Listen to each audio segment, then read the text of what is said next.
여러분들은 한국이 첨단화되었다는 내용을 어떻게 생각하시나요? 아마 많은 분들이 동의하실 거라 생각합니다. 우리 한국의 오늘날은 한국인 특유의 빠른 일처리를 좋아하는 성격과 기술력이 합쳐져 우리 사회 곳곳에는 현재 다양한 기계들이 우리 생활의 편안함을 도와주고 있습니다. 이뿐만 아니라 국내의 반도체 기술은 나날이 발전하고 있으며 이미 전 세계의 반도체 제품을 공급하고 있는 핵심적인 국가가 되었습니다. 반도체는 현재 대한민국과 대만 말고는 대체제가 없는 실정이죠. 심지어 해외여행에 필요한 여권에도 전자칩이 숨겨져 있어 공항에서 출국과 입국을 세계 어느 나라보다 빠르게 할 수 있을 정도로 발전되었습니다. 한국의 여권 랭킹은 세계 1, 2위를 다투고 있고 말이죠.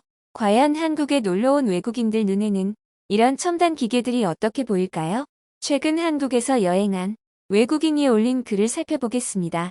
이 외국인은 공항에서부터 한국의 첨단 시설에 당황하였고 한국을 여행하는 내내 자국에서는 한 번도 보지 못한 기계들과 만나는 것의 연속이었다고 하는데요. 이 외국인은 한국 여행을 마치고 고국으로 돌아가자 한국의 첨단 시설을 더 이상 사용할 수 없었기 때문에 매우 아쉬워졌다고 하는데 이 내용 조금 자세하게 확인해 보도록 하겠습니다. 안녕, 나는 이번에 한국에 처음 여행을 가봤어. 근데 이게 보통의 일인지 혹시 누가 설명 좀 해줄 수 있을까? 내가 한국에 도착했을 때 그냥 공항에서부터 신기한 경험의 연속이었어. 분명히 입국 심사를 해야 하는 곳이었거든.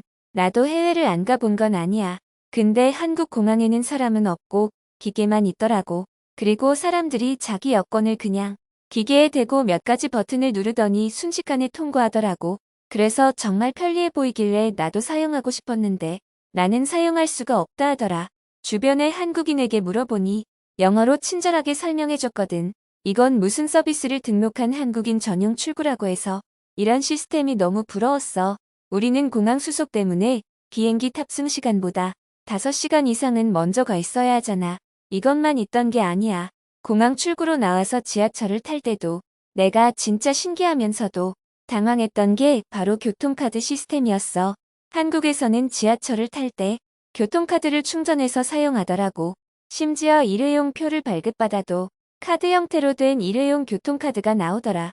처음에는 되게 당황했었지만 돈을 아끼고 싶어서 교통카드 구매를 주저하는 나에게 영무원 아저씨가 걱정 말고 교통카드를 사서 충전하고 사용하라고 하더라고. 어차피 한국 여행 중에는 대중교통을 많이 사용할 거고 그때마다 사서 쓰는 건 매우 비효율적인 일이라고 알려주셨어. 거기다가 놀라웠던 사실은 여행을 마치고 고국으로 돌아갈 때 남은 잔액과 교통카드 값을 역에서 돌려받을 수 있다는 거야. 이건 말이 안 되잖아. 그래서 고민을 멈추고 바로 교통카드를 구매해서 사용하기 시작했어. 티머니라고 적혀 있었어. 이 티머니 덕분에 나는 여행 내내 편하게 대중교통을 사용했던 것 같아. 한국의 대중교통은 정말 쾌적한데 이런 시스템이 있어서 더욱 편리해. 너희도 한번 사용해봐. 그리고 매우 당연하지만 카드만 찍으면 되는 형식이라 타고 내리는 과정이 매우 편하더라고. 또 다른 신기한 기술들은 여행 중에 식사를 하러 식당에 들어갈 때 많이 봤어. 우리나라에서는 한국에는 맛있는 음식에 정말 많다고 유명해. 특히 내 친구가 말하기를 전라도 음식이 특히 맛있으니 한국 여행을 가면 꼭 먹어야 한다고 강조를 했어. 그래서 나는 여행을 계획할 때 인터넷으로 조사를 하면서 맛있다는 식당들은 모조리 알아봤지. 내 생각보다 음식의 종류와 가격대가 다양하게 있었어. 그렇게 고른 식당들은 보통 큰 시장 주변이나 번화가에 위치해 있더라고. 이번 여행 계획은 번화가여서 여행 코스를 짜면서 거기에 맞게 음식점을 골라놨거든. 여긴 관광객 전용 식당이 아니라 분명히 현지인들 맛집이라고 인터넷에 돼 있길래 늦게 가면 오래 기다려야 할 것 같았지. 처음 몇 번은 식당이 열기 전에 기다렸다가 열자마자 들어가서 아무런 기다림 없이 먹을 수 있었어. 불고기는 정말 맛있더라고. 역시 현지인들이 많이 가는 곳이 맛집이었어.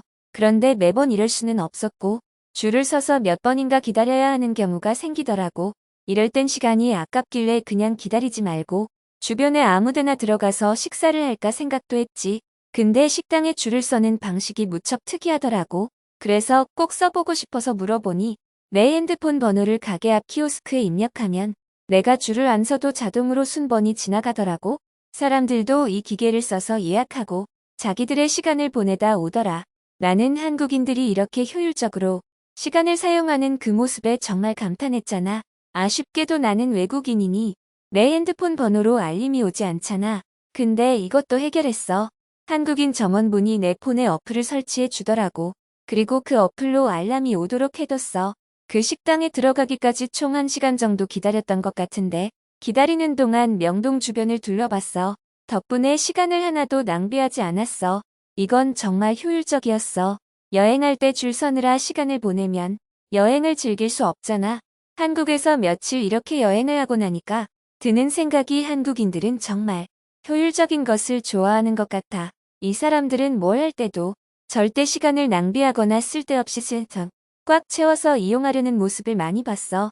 그래서 선진국이 된 건가 싶기도 해. 그리고 이 사람들은 자기 시간을 아끼려고 그걸 기계로 만들어내버리더라고. 짧은 시간이라도 효율적으로 사용하는 모습을 보면서 어떻게 한국이 선진국으로 나아가게 되었는지 확실히 이해했어. 한국은 빨리빨리 문화를 기술로 만들어낸 대단한 나라야. 외국인의 글은 여기까지인데요. 이쯤에서 해외 반응을 살펴보도록 하겠습니다. 나도 한국에 몇 번 가봤지만 한국이 확실히 새로운 설비나 시스템을 금방금방 도입하는 것 같아. 나는 한국을 좋아하고 주변에 한국 친구들이 있어서 주기적으로 한국에 놀러 가는데 항상 뭔가 새로운 게 생기더라고. 나도 동의해. 몇 달에 한 번씩 뭔가가 바뀌어. 키오스크는 이제 익숙해졌는데 친구랑 양꼬치를 먹으러 간 적이 있거든. 놀라웠던 게 양꼬치 돌리는 것도 기계가 돌리고 있더라고. 한국인들은 핸드폰으로 뉴스를 보거나 유튜브를 시청했고 격하게 공감해. 한국에서는 답답할 일이 없더라니까. 내가 처음에 한국에 왔을 때는 일본보다 부족할 줄 알았어, 여러모로. 근데 이건 내가 아무것도 몰랐던 거지. 일본은 아날로그의 나라잖아. 모든 걸 손으로 하기 때문에 일처리가 답답한 적이 한두 번이 아니라니까. 나는 유럽 사람이라 이렇게 느린 문화에 익숙해서 일본에 있을 때는 당연하게 느꼈는데 한국을 경험해보면 우리나라도 빨리빨리 문화를 도입했으면 좋겠다는 생각을 해. 세계 어떤 나라도 한국의 속도와는 비교할 수 없지. 나는 프랑스에 사는데 한국은 비교도 안 되게 대중교통이 저렴해. 그리고 추가금 없이 환승이 되지 않았나? 내 기억이 맞다면 말이야. 나도 서울에서는 버스를 엄청 많이 타고 다녔던 기억이 나. 파리의 지하철에는 돈을 달라고 요청하는 사람들도 있고 심지어 강아지를 데리고 다니는 사람들도 있는데 한국은 정말 쾌적한 데다가 저렴해. 물론 일본에서도 교통카드를 사용하는 건 알고 있어. 한국 주변의 나라여서 그런지 한국과 일본은 나름 비슷한 점이 많은 것 같네. 하지만 일본에서는 대중교통을 이용하는데 한국보다 훨씬 비용이 세고 한국보다 환승 등이 어렵다는 차이점이 있어. 일본도 교통카드를 사용하지? 그런데 신칸센을 타봤어? 이때는 종이로 된 표가 필요하더라고. 신기한 건 표가 한 장이 아니라 2장을 뽑아서 주더라고. 웃긴 게 그 2장의 표를 한 번에 넣는데 2장 다 인식하더라고. 신기하긴 했는데 별 의미가 없잖아. 일본은 이런 독특한 기술이 발전했어. 표를 카드 형식으로 바꾸는 대신 개찰구가 여러 장의 종이표를 인식하는 기술이 도대체 무슨 의미가 있는 거지? 준비한 해외 반응은 여기까지입니다. 여러분들은 어떻게 보셨나요?